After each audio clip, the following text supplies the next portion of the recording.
আল্লাহর নবী আকা মুস্তাফা সাল্লাল্লাহু তাআলা আলাইহি ওয়াসাল্লাম বলেন, ইযা মাতাল ইনসানু, যখন মানুষ মরে যায়, যখন মানুষ ইন্তেকাল করে, কবরে চলে যায়, ইনকাতা আমালুহু, তখন সেই ব্যক্তির জন্য নেকির কর্ম করার দরজা ক্লোজ হয়ে যায়, বন্ধ হয়ে যায়, মুনকাতা হয়ে যায়। এক কথায় যে সমস্ত কর্মগুলা করে সওয়াবের অধিকারী হতো, সেই কর্মগুলা ওই ব্যক্তির পক্ষে আর করা সম্ভব হয় না। আজকে আমি বক্তব্য রাখছি কোরআন এবং হাদিস মতে। আল্লাহ তাআলা খুশি হলে, রাজি হলে এই বক্তব্যের বিনিময়ে আমাকে কিছু সওয়াব দিবে। আপনারা শুনছেন, আল্লাহ কিছু সওয়াব দিবে বা নেকি দিবে।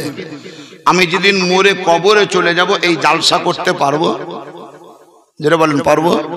তার মানে জালসা করে যে নেকিটা পেতাম, সেই নেকির দরজা বন্ধ। নামাজ পড়েছি, নামাজ পড়ে যে নেকি পেয়েছি, আগামীতে পড়ব, যে নেকি পাবো, আমি যেদিন মরে যাব সেই দিনকে আর নামাজ পড়ার সুযোগ আমার থাকবে? তার মানে নামাজ পড়ে যে সওয়াব বা নেকি পেতাম, সেই সওয়াব বা নেকি আর পাবো না। কোন গরিব মিসকিন অথবা এতিম বাবাকে কিছু পয়সা আমি দান করলাম, সেই দান করার বিনিময়ে যে সওয়াব আমি পেতাম, আমি যেদিন মরে যাব সেই দান করার হাত আমার থাকবে না। তার মানে ওই সওয়াব আর পাবো না। রমজান মাসে রোজা করেছি, আগামীতে একবার বেঁচে থাকলে করব।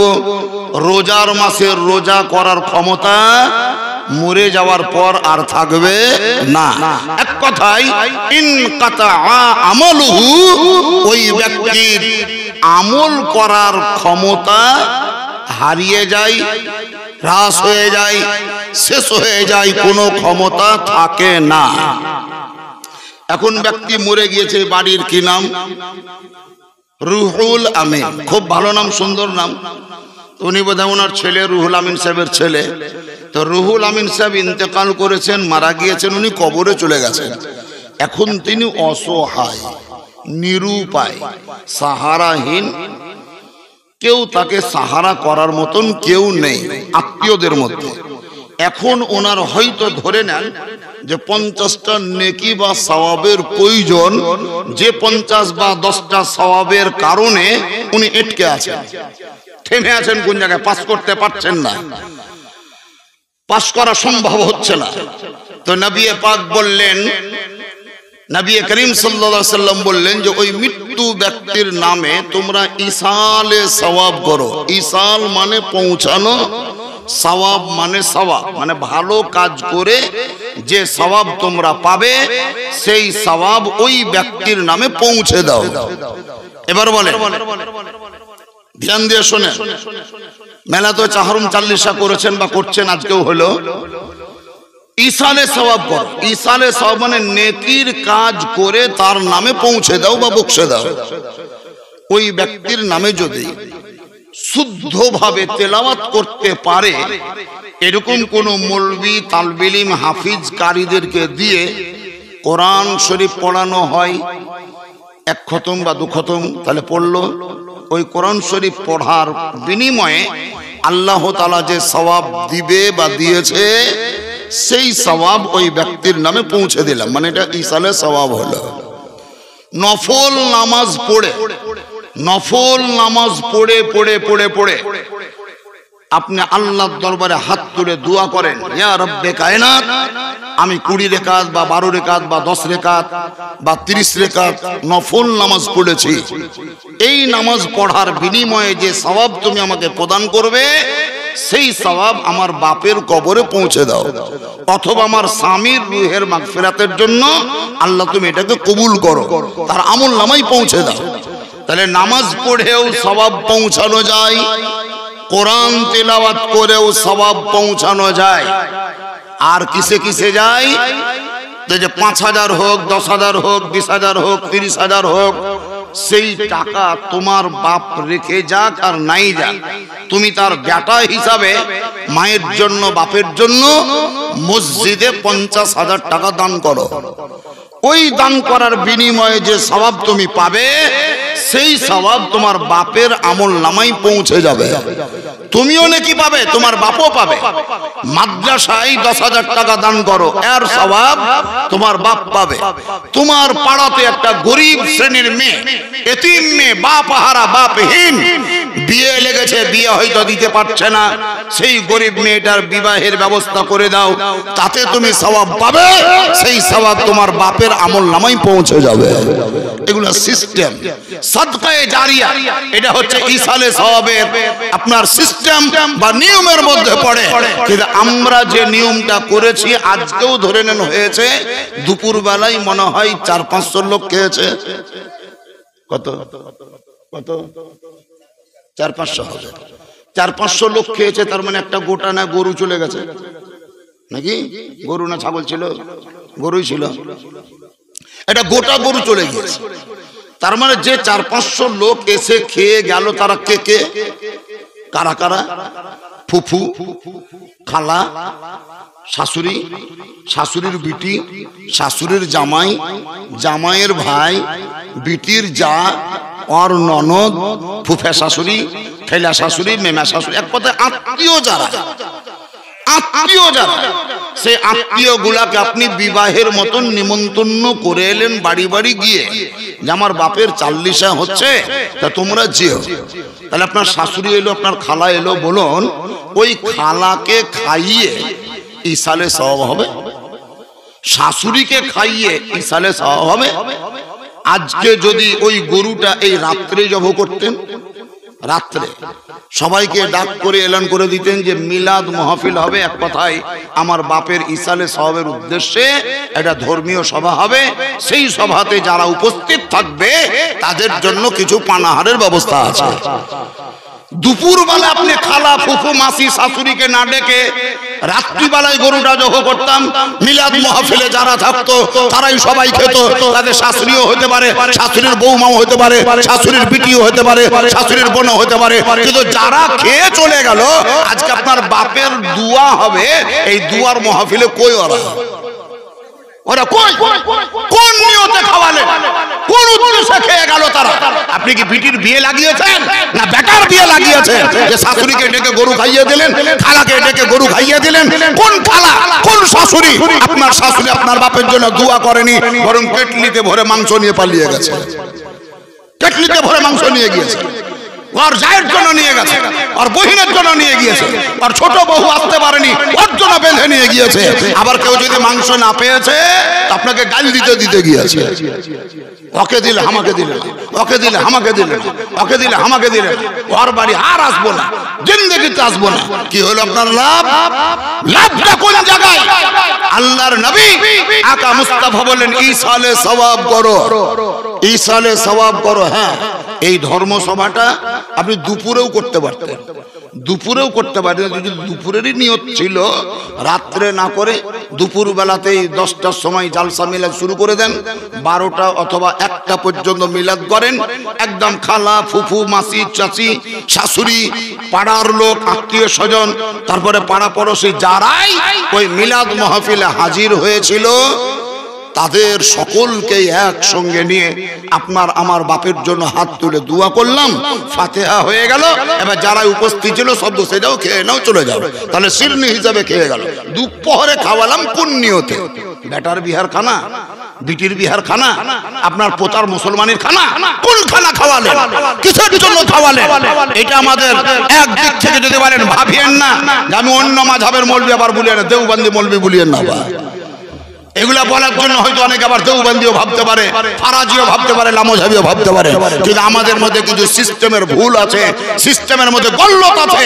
এই ভুলগুলো আমরা বুঝতে পারছি না, এই ভুলগুলো আমরা ধরতে পারছি না। আল্লাহর নবী আকা মুস্তাফা বলেন, যে কাজ করে তুমি সওয়াব পাবে, নেকি পাবে, তোমার বাপের জন্য সেই কাজ করো। তোমার মা মরে গিয়েছে, যেই কাজ করলে সওয়াব পাবে, নেকি পাবে, সেই কাজ তুমি করো। মসজিদে দান করলে সওয়াব পাওয়া যাবে, ওটা তুমি করো। মাদ্রাসায় দান করলে সওয়াব পাওয়া যাবে, ওটা তুমি করো। জনগণের জন্য রাস্তা তৈরি করে দিলে সওয়াব পাওয়া যাবে, সেই কাজটা করো। মসজিদে একটা মোটর বসিয়ে দিলে সওয়াব পাওয়া যাবে, ওই কাজটা করো। একটা এতিম মেয়ের বিয়ে দিয়ে দিলে নেকি পাওয়া যাবে, ওই কাজটা করো। তোমার পাড়াতে কোনো গরিব ছেলে মেধাবী ছাত্র পড়তে পারছে না, অর্থের অভাবে পিছিয়ে যাচ্ছে, সেই ছেলেটাকে এগিয়ে নিয়ে যাওয়ার জন্য 10,000 টাকাকে হেল্প করো, সাহায্য করো, বই খাতা কলম কিনে দাও। এই ক্ষেত্রে সওয়াব পাওয়া যাবে। এই সওয়াবগুলাই তোমার আব্বা বা মায়ের আমলনামায় পৌঁছে যাবে, পৌঁছে যাবে। এগুলা করেন, এগুলা করতে হবে। এ বাপ, আজকে আমরা ভাবছি গরু জব করে যদি খানা না দিচ্ছি তাহলে লোকে কি বলবে। এটা একটা ব্যাপার আছে, এটা একটা ভাইরাস ব্রেনে ঢুকে আছে আমাদের। লোকে কি বলবে? আচ্ছা, আপনি গরু খাইয়ে না দিলে লোকে কি বলবে? আর আপনার বাপ যদি জাহান্নামে থাকে তো লোকে কি বলবে? আপনার বাপ যদি কবরে পরিত্রাণ না পায় তো লোকে কি বলবে? আপনার বাপ যদি জান্নাত না পায় তো লোকে কি বলবে? আপনার বাপ যদি পুলসিরাত পার হতে না পারে লোকে কি বলবে? আপনার বাপ যদি হাউজে কাউসারের পানি পান করতে না পায় তাহলে লোকে কি বলবে? আপনার বাপ যদি কবরে উত্তর দিতে না পারে তাহলে লোকে কি বলবে? আপনার বাপ যদি হাসরের প্রান্তরে নবীর শাফাআত না পায় তাহলে লোকে কি বলবে? আপনি যদি নামাজ না পড়েন লোকে কি বলবে? রোজা যদি না করেন লোকে কি বলবে? মিথ্যা যদি বলেন লোকে কি বলবে? চুরি যদি করেন লোকে কি বলবে? জেনা যদি করেন লোকে কি বলবে? এই দিকে ধ্যান নাই। বাপ মরেছে গরু জব করে খানা না দিলে লোকে কি বলবে? লোকের বাপের খান আপনি, লোকের বাপের ধারে লোক কি বলবে? আমার বাপ মরবে আমি গরু জব করে খানা খাওয়াবো না, লোক যা বলবে বলুক। লোকের আমি টাকা জমা রেখেছি আমার বাড়িতে, যাদেরকে খাইয়ে দিতে হবে, গরু জব করে না, ইম্পসিবল, অসম্ভব, এটা হতেই পারে। লোকে কি বলবে? এর জন্য কাজ করিয়েন না। যে কাজ করবেন সেই কাজ এমন করেন যে এই কাজটা না করলে আল্লাহ কি বলবে, নবী কি বলবে। হাদিস বলছে আল হুব্বু ফিল্লাহ ওয়াল বুগযু ফিল্লাহ। যে কাজটাই করবে সেই কাজটা যেন আল্লাহ এবং আল্লাহর রাসূলকে রাজি করার জন্য হয়, এমন কোন কাজ করিও না যেই কাজ করলে আল্লাহ এবং আল্লাহর রাসূল অসন্তুষ্ট হয়ে যাবে। যে কাজে আল্লাহ আল্লাহ রাসূল অসন্তুষ্ট হবে সেই দিকে আমরা বেশি এগিয়ে যাচ্ছি, আর যাতে আল্লাহ রাজি হবে ওই দিক থেকে আমরা পিছিয়ে যাচ্ছি। এটা হচ্ছে আমাদের মুসলিম সমাজের বড় দুর্বলতা, বড় গাফলতি, বড় এক আপনার কে বলছে আমাদের অনীহা। ইসলামের প্রতি আমাদের মহব্বত কমে যাচ্ছে, ইসলামের প্রতি আমাদের দরদ কমে যাচ্ছে। আজকে মেলা লোক ফেসবুকে আর হোয়াটসঅ্যাপ আর ইউটিউবে খবর শুনে অমুক জায়গার মসজিদ ভেঙে দিলে। হাই, কেন ভাঙবে? কেন ভাঙবে? কেন ভাঙবে না? আপনি নামাজ কেন পড়েন না? মসজিদ ভেঙে দেওয়াতে আপনার এত দরদ বাড়লো কেন? কিসের জন্য আপনার জান কাঁপছে? কিসের জন্য জান খেপছে? আপনাকে যে নামাজ পড়তে বলেছে আল্লাহ, নামাজ পড়েন না? নামাজ কেন পড়েন না? নামাজ না পড়ার জন্য আপনি যদি একটা বাড়ি তৈরি করেন আর সেই বাড়িতে যদি কোনো মানুষ বাস না করে, দেখবেন সেই বাড়িতে জিনের আখড়া তৈরি হবে, মাকড়সাই জাল পাতবে, ছাড়পোকাতে পায়খানা করে রাখবে, ইঁদুরে ঘর বানাবে, পিপিলিকার আড়ত হবে। ওই ঘরটা যেমন অনাবাদ থাকলে জীবজন্তুরা আশ্রয় নেবে, ঠিক তেমন তৈরি করা মসজিদে মুসলমান যদি নামাজ না পড়ে তাহলে সেই মসজিদে বেদিন বেধর্মীরা আখড়া পাতবে, তাহারাই নিজের কন্ট্রোলে নেওয়ার চেষ্টা করবে, তার উপর আক্রমণ চালাবে। আপনার মসজিদকে যদি রক্ষা করতে হয় তাহলে আপনাকে 5 ওয়াক্তের নামাজি হতে হবে। মাদ্রাসাকে যদি রক্ষা করতে হয় তাহলে মাদ্রাসার প্রতি আপনাকে আন্তরিক দরদ রাখতে হবে।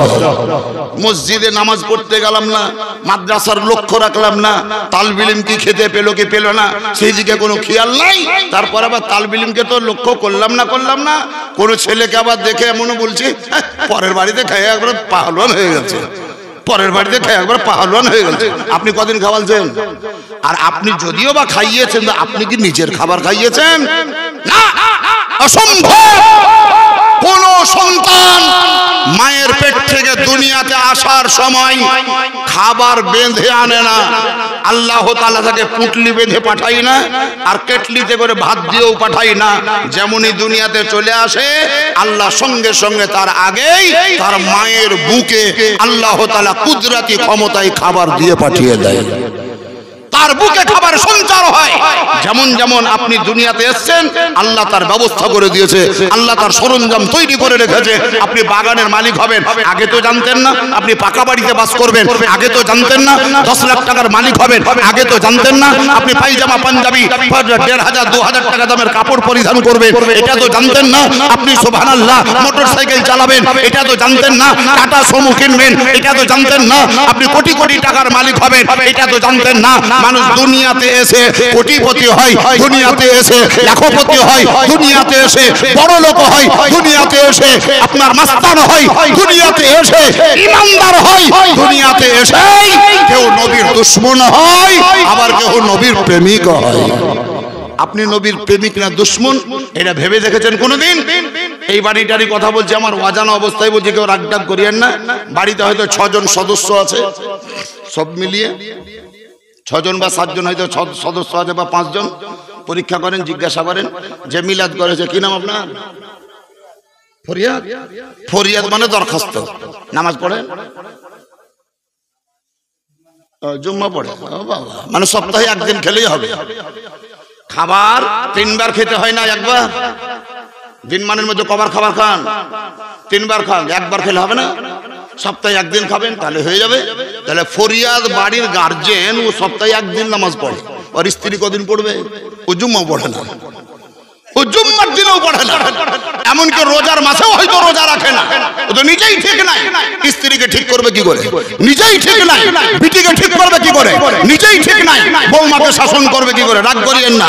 আপনাকে বলে, আমি সমাজকে বলছি, আপনাকে উদ্দেশ্য করে, আপনাকে থ্রো করে আমাদের গোটা মুসলিম সমাজকে এই বার্তা দিতে চাইছি, আপনি নিজে প্রথমত ঠিক হন। খুঁটি যদি ঠিক না থাকে তাহলে ওই খুঁটিতে আপনি গরু বেঁধে আটকাতে পারবেন না। খুঁটি যদি লড়বড়ে হয় তাহলে খুঁটি উপরে গরু পালিয়ে যাবে। বাড়ির অভিভাবক যদি মজবুত না হয় তাহলে আপনার বিটিও ঠিক থাকবে না, বেটাও ঠিক থাকবে না, আপনার স্ত্রীও ঠিক পথে চলবে না। আল্লাহ তাআলা কোরআন পাকের মধ্যে বলেন, আর রিজালু কাওয়ামুনা আলান নিসা, মহিলাদের অভিভাবক খুঁটি মজবুত দায়িত্ববান ব্যক্তি হচ্ছে তার নিজের স্বামী। আপনি নিজেই যদি ঠিক না থাকেন তাহলে আপনি কি করে বলবেন আল্লাহ বরকত দাও, আল্লাহ বরকত দাও, আল্লাহ জ্বর হয়েছে ভালো করো, অসুখ হয়েছে ভালো করো। অসুখ হওয়াটাও ভালো, অসুখ হওয়াটাও একটা আল্লাহর নিয়ামত। নিয়ামত কেন বললাম? আমি সুস্থ আছি, একদম ফ্রি মাইন্ডে ঘুরে বেড়াচ্ছি, হয়তো নামাজও পড়ি না, আল্লাহ শব্দটাও মুখে বাহির করি না, কিন্তু হঠাৎ করে যদি এক্ষুনি এই জায়গায় ব্যথা শুরু হয়, থামতে পারে আল্লাহ আল্লাহ আল্লাহ বলে, আল্লাহ আল্লাহ আল্লাহ। কবার হলো যে আল্লাহ বলা? আল্লাহ বলা কবার হলো? 15 বার হলো। ওই ব্যথা শুরু না হলে 15 বার আল্লাহ মুখ থেকে বাহির হতো না। তো অসুখ বিসুখ হওয়াটাও আল্লাহর নিয়ামত।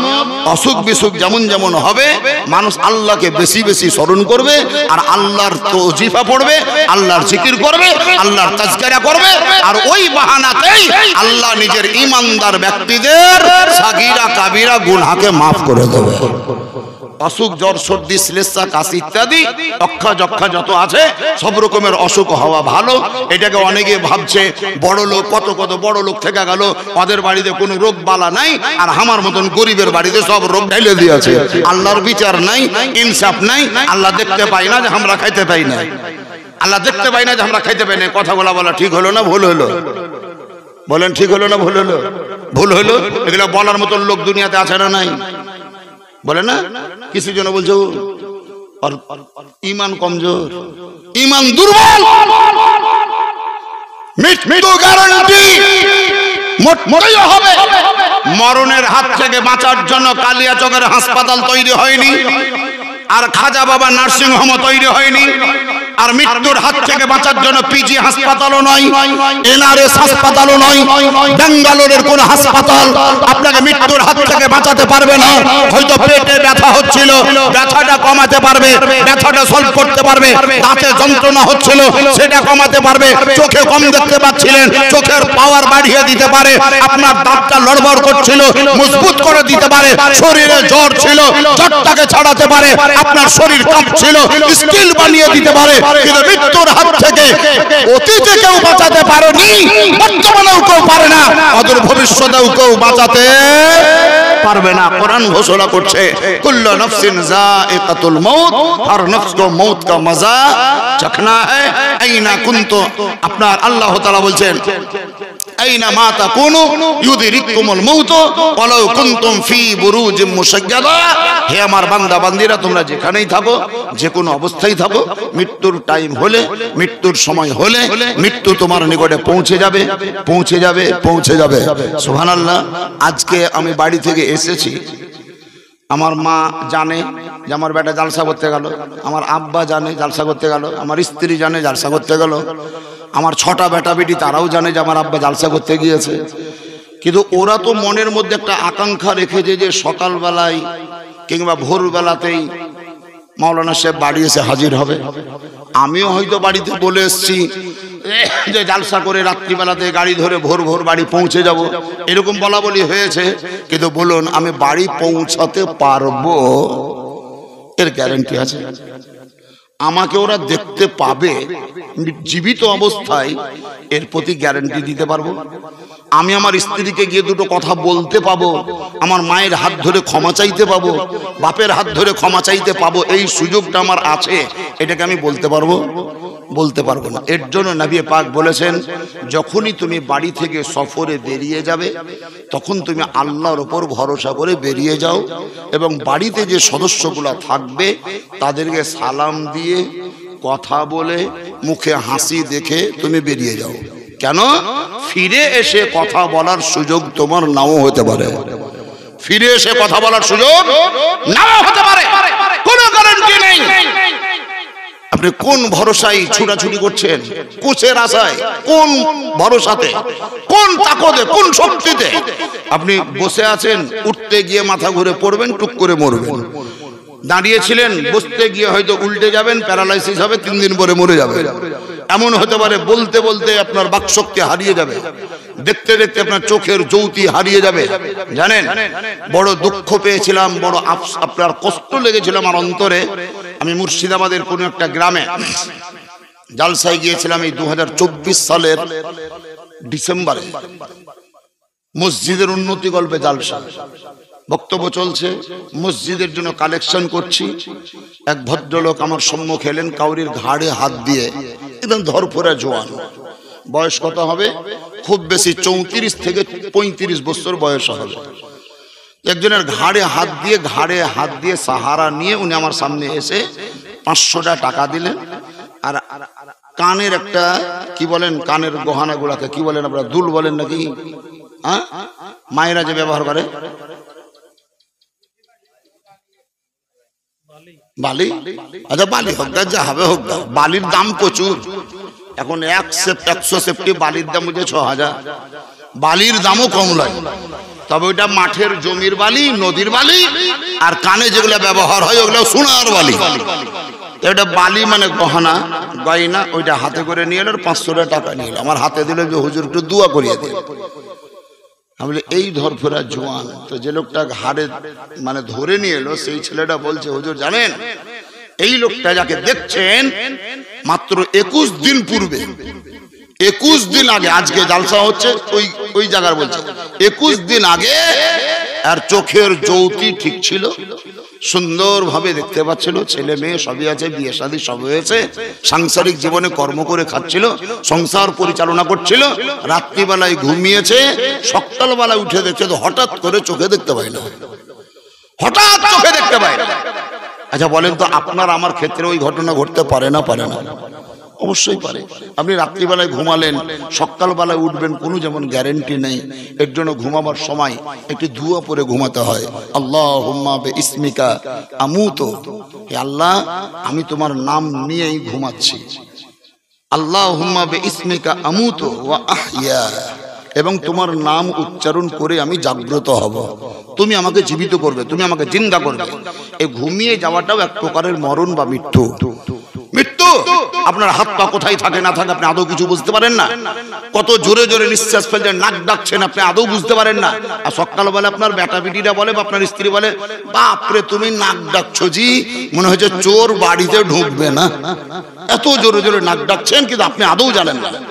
ওইটা আপনার বিশ্বাস হয় না, দেখ আমি নাক ডাকি না, দেখ আমি নাক ডাকি না।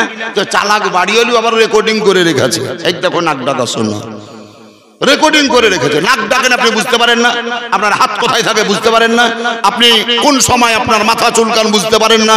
ওইটাও একটা মৃত্যুর সমতুল্য।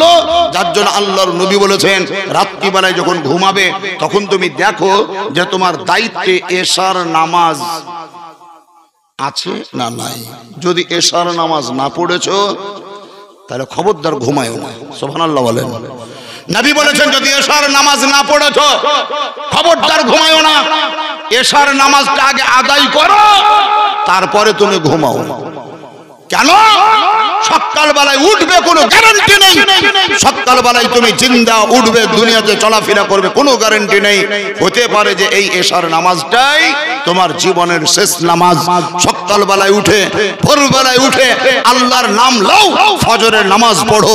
তার কারণ ফজরের নামাজ পড়ার পর জোহর আস্তে আস্তে এই টাইমের মধ্যেই তুমি মরবে কিনা আদৌ তুমি জানো না। জোহরের টাইম হলেই জোহরের নামাজটা আদায় করে নাও, তার কারণ আসরের টাইম আসার আগে তোমার মৃত্যু হবে কিনা তোমার জানা নেই। আসরের টাইম হলেই আসরের নামাজটা পড়ো, তার কারণ আসর থেকে মাগরিব পর্যন্ত আস্তে আস্তে তোমার মৃত্যু হবে কিনা আদৌ তুমি জানো না। মাগরিবের টাইম হলেই মাগরিবের নামাজ পড়ো। 5 ওয়াক্তের নামাজ পড়বে, আল্লাহর কাছে ফরিয়াদ করবে, আল্লাহর কাছে প্রার্থনা করবে, আল্লাহর কাছে দোয়া করবে। আল্লাহ তাআলা তখন ইনসাফ করে বিচার করে আপনার সংসারে, আমার ফ্যামিলিতে, আমার ঘরে বরকত অবতীর্ণ করবে। যে না, এই বান্দা আমার কর্মচারী হিসেবে কর্ম করছে, মজদুর হিসাবে মজদুরি করছে, খাটছে, পরিশ্রম করছে, একে আমাকে মজুরি দিতেই হবে, ওকে বেতন দিতেই হবে। আল্লাহ আপনাকে বান্ডিল করার টাকার বেতন দিবে না, কিন্তু কোন দিক থেকে আপনার সংসারে বরকত অবতীর্ণ হবে আদৌ বুঝতে পারবেন না। আল্লাহ রাব্বে কায়নাত আপনাদের আমাদের সকলকে সচেতন, সজাগ, জাগ্রত থেকে কিছু করেন আর না করেন, ছোট ছোট জিনিসগুলো যদি না পারেন, সুন্নাতের উপরে যদি সবটার উপরে আমল করতে না পারেন অসুবিধা নেই, কিন্তু যেগুলো ফরজ, ফরজে আইন, 5 ওয়াক্তের নামাজ আমার উপরেও যেমন ফরজ, আমার স্ত্রীর উপরেও ফরজ, আমার বেটার উপরেও ফরজ, আমার বিটির উপরেও ফরজ। যাকাত সবারই উপরে ফরজ নয়, হজ সবারই উপরে ফরজ নয়, কিন্তু নামাজটা গরিব, মিসকিন, এতিম, বেওয়া, নারী, পুরুষ, শিক্ষিত, অশিক্ষিত, রাজা, বাদশা, মাস্টার, ডাক্তার, কবিরাজ, মুরিদ, পীর, ওলি, আউলিয়া সবারই জন্য 5 ওয়াক্তের নামাজ ফরজ, ফরজ, ফরজ। অতএব আপনি মিলাদ করার টেন্ডেন্সি নেওয়ার আগে, জালসা শুনতে যাওয়ার টেন্ডেন্সি তৈরি করার আগে মনটাকে স্থির করেন, প্রতিজ্ঞাবদ্ধ হন, মনে মনে অঙ্গীকার করেন যে আমি যতদিন বেঁচে আছি 5 ওয়াক্তের নামাজ পড়বো, 5 ওয়াক্তের নামাজ পড়বো, 5 ওয়াক্তের নামাজ পড়বো। আল্লাহ রাব্বুল আলামিন আমাদের সকলকেই 5 ওয়াক্তের নামাজ পড়ার যেন তৌফিক দান করেন। জোরে সরে উঁচু আওয়াজে বলুন আল্লাহুম্মা আমিন, সুম্মা আমিন। ওয়া আখিরু দাওয়ানা আলহামদুলিল্লাহি রাব্বিল আলামিন।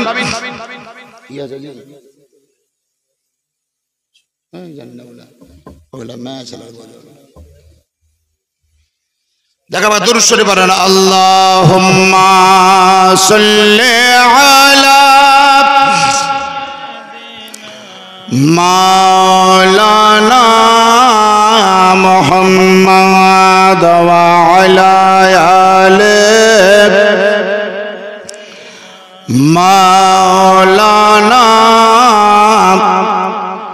সাজিয়া জগত গুরু মা আমিনার ঘরেতে কে এলো রে মোর বুকে। 360 খোদার যদি থাকতো কোন ধর্ম, খোদাই খোদাই দ্বন্দ্ব লেগে বন্ধ হতো কর্ম। এক খোদার মর্ম, এক খোদার মর্ম মানুষকে বুঝাতে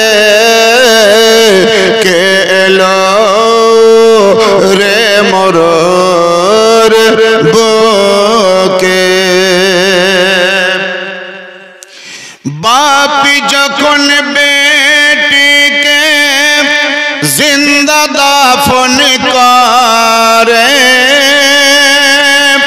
বেটি কেন্দে বলে আল্লাহ কেউ তো এসে ধরে নির্দোষ মেয়ের তরে নির্দোষ মেয়ের তরে এভাবে বাঁচাতে কে এলো রে মরর বুকে মানুষ হয়ে মানুষ কিনে দাস করে রাখে জানের ভয়ে দাস তারে প্রভু বলে ডাকে দাস দাসী হইতে দাসী হইতে স্বাধীনতা দিতে কে এলো রে মরর বুকে সাজিয়া বিশ্বগুরু খোদার পথ দেখাতে কে এলো রে মরর বুকে। এতক্ষণ আমরা সকলে মিলে নবীর প্রতি বসে বসে দুরুদ পড়লাম। আসুন আরো শ্রদ্ধা জ্ঞাপন করার নিয়তে একবার দাঁড়িয়ে দাঁড়িয়ে নবীকে সালাম জ্ঞাপন করিয়া সালাম ইয়া রাসূল সালাম আলাইকা ইয়া হাবিব সালাম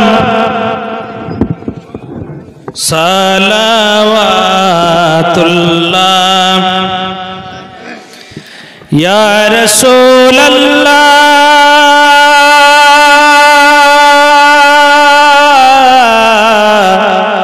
ইয়া হাবিবি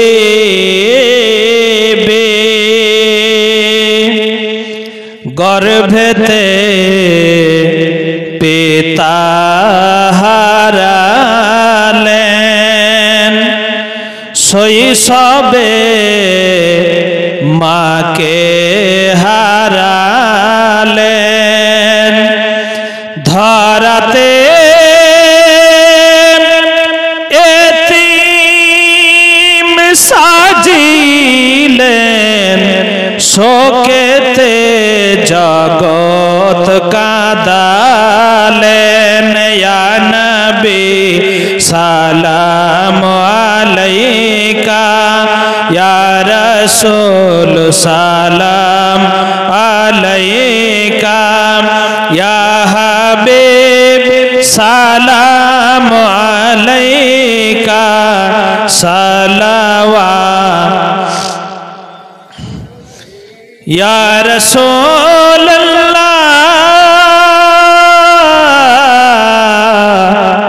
ইয়া হাবিবি